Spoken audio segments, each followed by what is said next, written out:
Salam, hörmətli tələbələr, hər birinizi xoş gördük. Mən Masterol Tədris Mərkəzinin İngilis dili müəllimi Qönçə Dadaşova. Bugün sizlərlə qəbul tipli nümunə suallardan birini, qrammatik suallardan birini təhlil edəcəyik. Deməli, sualımız aiddir disjunctive question, digər adı ilə tag question, yəni Azərbaycan dilinə çevirəndə ayırıcı sual növlərinə aiddir. Deməli, ayrıcı sual cümləsi necə olur? Biz bilirik ki, bizim tag question cümləmiz təsdiqə, inkar, inkara, təsdiq. Bu nə deməkdir? Yəni, əgər mənim cümləm tag question, yəni ki, ayrıcı sual cümləsində virgül vasitəsindən ayrılıb öz təsdiqini istəyir. Elə deyilmi tərcüməsi ilə? Yəni ki, cümləmin birinci hissəsi, virgülə qədər olan hissəsi təsdiqdirsə, virgüldən sonrası inkarda olmalıdır. Yox, əgər virgülə qədər cümləm inkardırsa, digər tərəfi təsdiqdə olmalıdır. Bu bir qayda.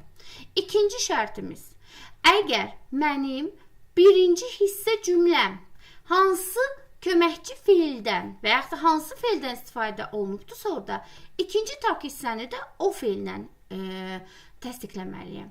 Mübtədadan hansı mübtəda istifadə olunubdursa da, ikinci hissədə eyni ilə həmin mübtədadan istifadə etməliyik. Gəlin birlikdə təhlilə baxaq.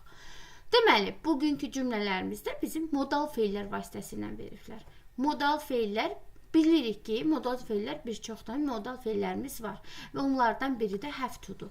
Bütün modal feillər öz inkar sualını özü yaratdığı halda have to istisnalıq təşkil edir. Bu nə deməkdir? Yəni, have to ilə, misal üçün deyirəm ki, they have to go. Onlar getməlidirlər. Və mən bu cümləyə sual verəndə have-i şəxsin önünə keçirdə bilmərəm.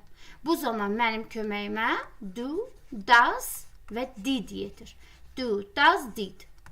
Bizim cümləmizdə indiki zaman istifadə olunub have to, şəxsimiz, mübtədamız isə they'dir.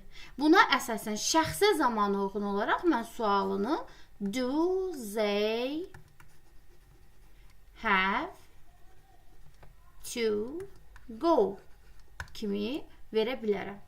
Yəni, bu nə deməkdir? Have to, has to, have to öz sual və inkar formasını do, does və didin köməkliyi ilə yaradır. İndi gəlin sualın özünə baxaq. Sualımızdan don't they verib, didn't they, hasn't he, doesn't he, hadn't they.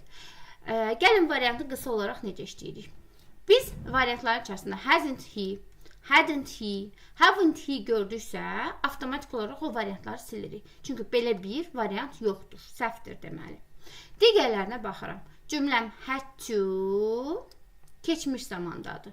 Deməli, mən bunun qarşılığını şəxsə zamana uyğun olaraq didlə verəcəm. Təsdiqdirsə, inkarla verəcəm. Didn't they, Z-yi necə veririk? Both of them, onlardan hər ikisini eləyəndə Z-yə bərabər olur. Ona görə də mən 1-ə B variantını götürürəm. 1-ə B. All of them have to veribdir. Yenə də Z-dən danışır. Şəxsimiz, mübtədamız daha doğrusu cəmdədir. Have to-dursa qarşılığını necə verəcəm? Do, does, didlə. Zamanı şəxsə uyğun olaraq do-la və inkarda verəcəm. Don't they verəcəm. Deməli, 2-də gedəcəkdir A variantı.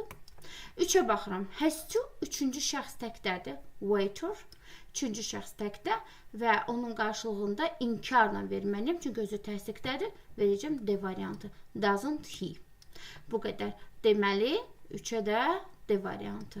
1-ə B, 2-ə A, 3-ə D variantı.